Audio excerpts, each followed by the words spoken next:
Once the sows are farrowed, we will undoubtedly have variance in the numbers of pigs per litter. To even these numbers up between the sows, we carry out a practice known as cross-fostering.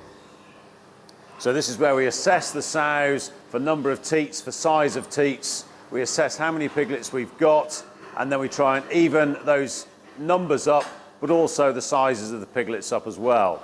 Where possible, we'll try and take the biggest piglets off a sow and foster onto a sow with a smaller litter number, leaving the smallest piglets on that sow.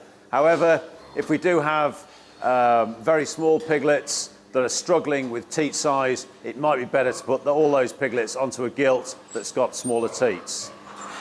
Quite happy to put lots of piglets on those gilts to make sure that every teat is used on a gilt, so I'd rather have more numbers on a gilt than on a sow.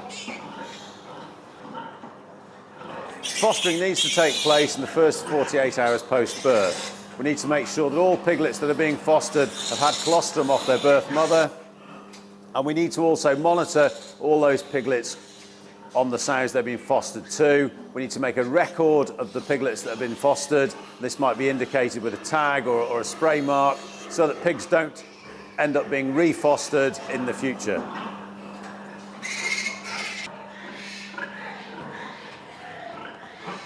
When you are cross-fostering, you have to consider what are your objectives. There are three main ones. One is to get a good stomach full of colostrum into the young piglet. The next is to even up the number of piglets on each sow.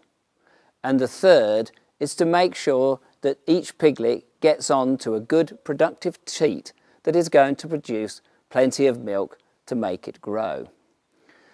If you are trying to get enough colostrum into your piglets, this really has to be done early on, certainly within 24 hours. For the other procedures, more stockman's judgment may be required, and it may take up to 48 hours to make these decisions. Each farm will have its own practices and its own procedures. What is important is to get the best for the piglet. It's important when we're fostering piglets to obviously handle those piglets very, very gently, and we must put them in carefully to the new foster sow and monitor that sow to make sure that she will take to those piglets without any adverse reaction.